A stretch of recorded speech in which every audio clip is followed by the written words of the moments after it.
Tá todo mundo ligado.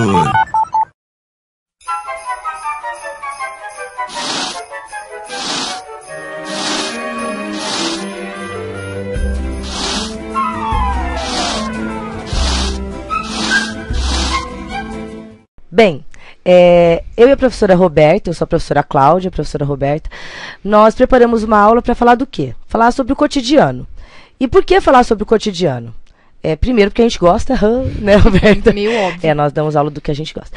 Tá. E fora o fato de nós gostarmos, é um tema recorrente na UEM, é um fato recorrente na UEM, que a temática das provas de redação gira em torno do tema que faz parte do cotidiano. E nem só redação. Se vocês pegarem a prova de conhecimentos gerais, essa é uma prova toda intercalada com o cotidiano, com as notícias que vocês leem todo santo dia nos jornais, ou deveriam ler, que o problema é que as pessoas ultimamente não leem nada. E se nesse momento você já fez a sua prova de redação do vestibular de julho... Você sabe... O quê? Que eu sou louco por você? Não, eles sabem que o tema é tatuagem. Isso. Aquela musiquinha horrorosa da Marjorie este ano. Jesus ilumine. Então, mas, apesar da música ser trouxotária. Isso. Apesar da música não ser da nossa escolha, a temática foi ao encontro do que nós, né, de maneira profética, adiantamos para vocês. Então, a ideia é que vocês passeiem um pouquinho por essa nossa aula de recortes do cotidiano. Tem uns links aí para vocês darem uma fuçadinha. Vamos mostrar o primeiro? Vamos. Pra gente já começar a deixá-los um pouquinho mais afim do que é o cotidiano. Vocês podem perceber que esse é um videoclipe da cantora e... Ela não compõe nada, né? Ela compõe sim, Você tem certeza? Certeza ela tem uma cara de espuma de miojo, ela compõe mesmo? Não, ela compõe mesmo. Então, da Marisa Monte, que se chama... Essa é do Nando Reis, mas ela quem ela canta. E como a ideia é que vocês assistam ao videoclipe até o final, a gente vai dar um pause nele, porque senão nós vamos ficar aqui 4 minutos falando, né? E não funciona. Não vai funcionar. Paramos bem no lápis e no apontador, bem de professora. Bem coisa de escola, né? Isso. E qual é a ideia desse vídeo? A ideia é que vídeo? você observe nesse vídeo que ela repete do começo ao fim a palavra para. E para o lápis ter ponta, apontador. E essa é uma ideia não só de elementos que estão à nossa volta do cotidiano, mas de um gênero textual que está presente todo santo dia no nosso cotidiano. Por exemplo, Cláudia, você sabe que o Rodrigo teve uma crise de bronquite há uns 2 dias, né? O Rodrigo é o marido da Roberta. Não, mas nesse momento acho que todo mundo já sabe, porque eu falo dele. E eu não sabia como trabalhar com certo medicamento que eu tinha que ministrar ao meu marido. Adivinha o que eu li? Eu sou você chique, ministra medicamentos. O que eu fui ler para saber? O que você lê quando você tem que tomar um medicamento e não sabe exatamente como tomá-lo? Bula de remédio. Ah, muito bom. O que é uma bula de remédio, Cláudia? Texto instrucional. Eu sou amiga da Roberta, eu sei. Isso aí que ela está fazendo, portanto, na música, nada mais é do que um texto instrucional. Isso mesmo. Se a gente puxar pela memória o último texto instrucional da UEM, você lembra, Cláudia? Não vou tão longe. Aliás, eu acho que você acha que você nunca fez aquilo. Tom, você fez aquilo? Tom tá na sala com a gente? Eu lembro. É o do... Da República. Da República. Tom, você já morou em República? O Tom já morou em República. Eu nunca. Éder, você já morou em República?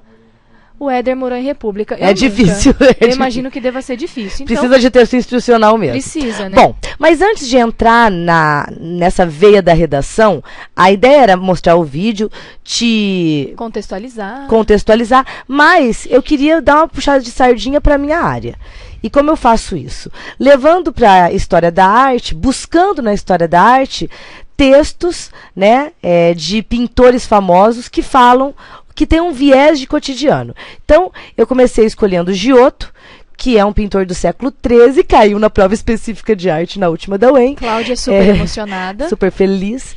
E o Giotto, ele está no período gótico, ou seja, está no contexto da Idade Média, mas ele não se limita a apresentar nas suas obras a ideia de religiosidade cristã pelo viés medieval.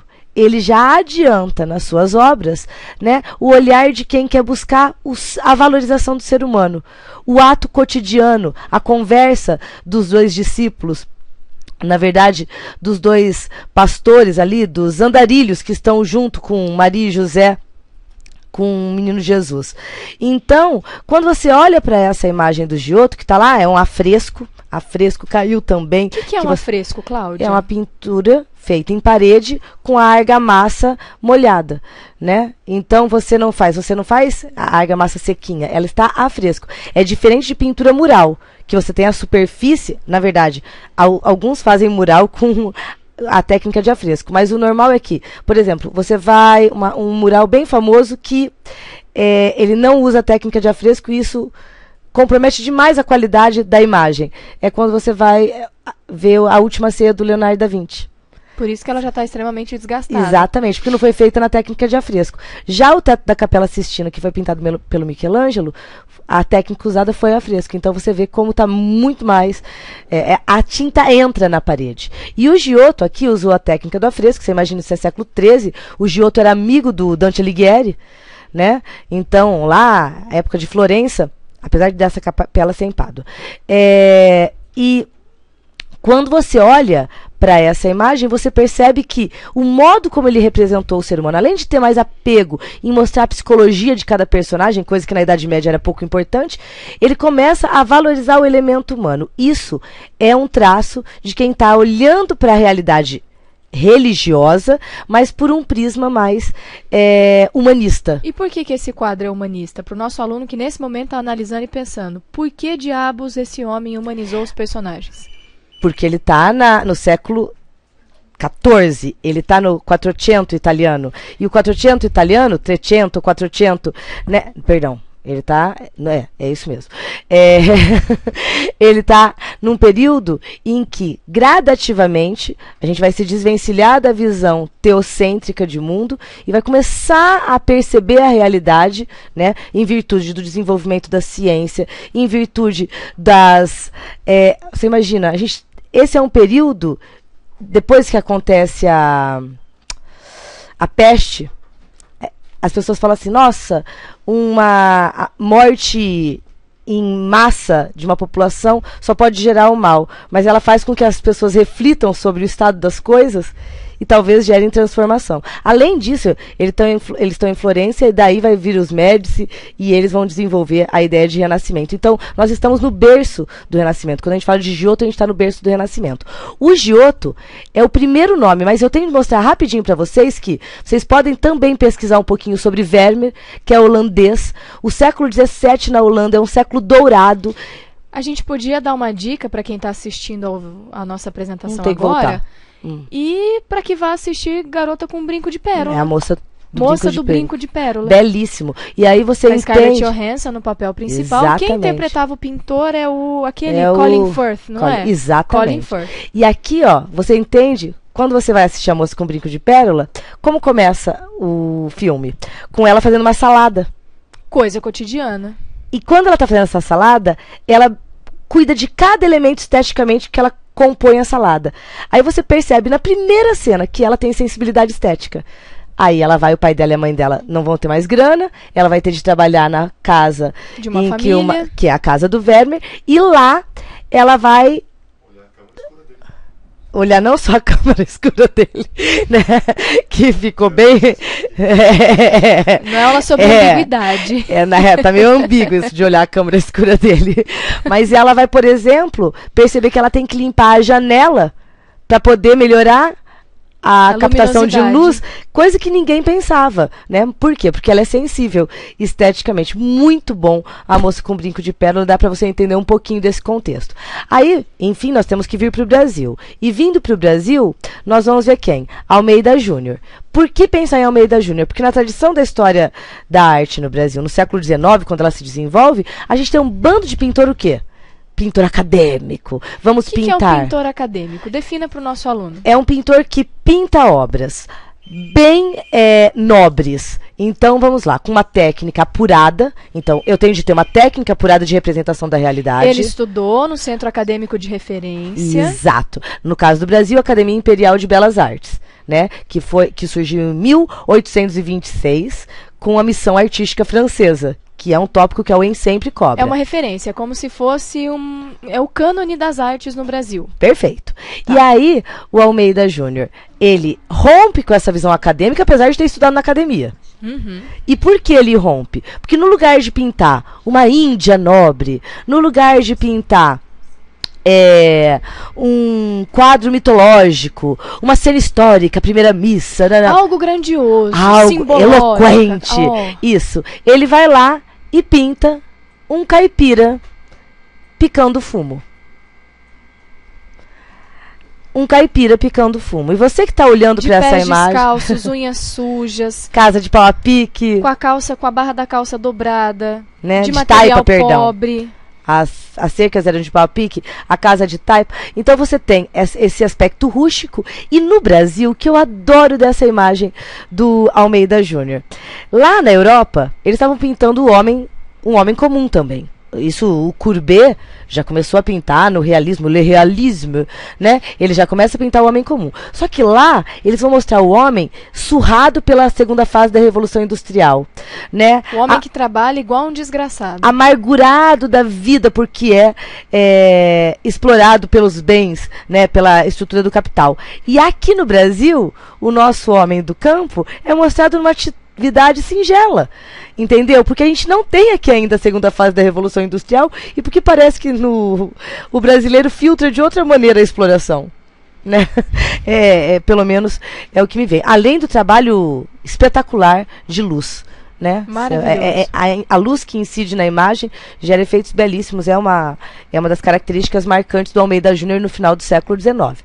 Por fim, a última obra escolhida foi uma obra do de Cavalcante, né? E essa obra do de Cavalcante, Samba, né? O samba, eu gosto demais do jogo de olhares. Dá uma olhadinha, Roberto, e diga pra mim o que você vê aí.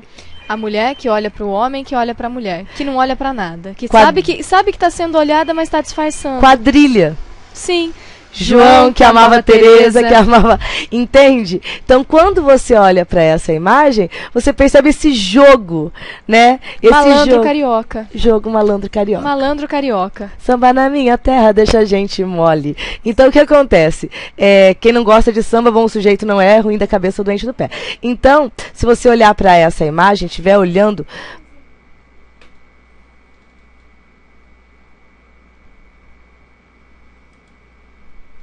estiver olhando para essa imagem, você pode perceber que o lado coloquial, nacional, de novo, o aspecto do cotidiano, essa coisa bem prosaica da vida mesmo. Porque parece que eles estão sentados para fora de casa. Exatamente. Como as pessoas costumavam São casas simples com cadeiras na calçada e na fachada escrito em cima que é um lar. É bem isso. Então tem esse espírito de cotidiano. E por que começar com arte, gente? Começar com arte porque senão a professora Cláudia não ia ter o que falar aqui? Não é só por isso, né, Roberta? É porque a matéria-prima, seja dos temas da UEM, seja de muitos artistas, parte da vivência, né? Então eu não queria que vocês olhassem pra arte pensando assim, ups, né? Pensando assim, eles tiram as coisas do além. Não, são tirados do cotidiano. Ó, aqui tem duas informaçõezinhas quantitativas em relação aos temas, mas você não acha melhor a gente já ir pra cá? Vamos direto. Né? Porque aqui você tem a lista de temas e gêneros que caiu na UEM e nós vamos agora para uma parte bem pragmática, isso, né, amiga Roberta? A gente fez o seguinte, a gente abriu o site da UEM de 2008 para 2011, já podendo incluir a prova de julho de 2012, que foi essa que vocês acabaram de fazer. E a gente faz uma leitura bem cotidiana dela, né? Sacola plástica. Lembram quando caiu a temática, substituição da sacola plástica pela retornável? Que é uma temática ping-pong. Ela vai e volta. Por quê? Em São Paulo proibiram o raio da sacola plástica, já faz uns 2, 3 anos. E agora o que eles estão falando? Vamos voltar à sacola plástica? Já estão indo e voltando com esse tema a hora inteira. A gente acabou de passar pela Rio+20. Mas Rio+20 não é um tema cotidiano. É sim a partir do momento que você o traga para dentro da sua casa. Eu, por exemplo, hoje produzi lixo. Você produziu, Cláudia? E vou produzir muito mais ao longo das férias. Exatamente. Porque nós vamos fazer faxina. E eu fui hoje a uma loja de material de limpeza e eu comprei 100 sacos plásticos. 100 sacos plásticos. Por quê? Ninguém está mais distribuindo em canto algum.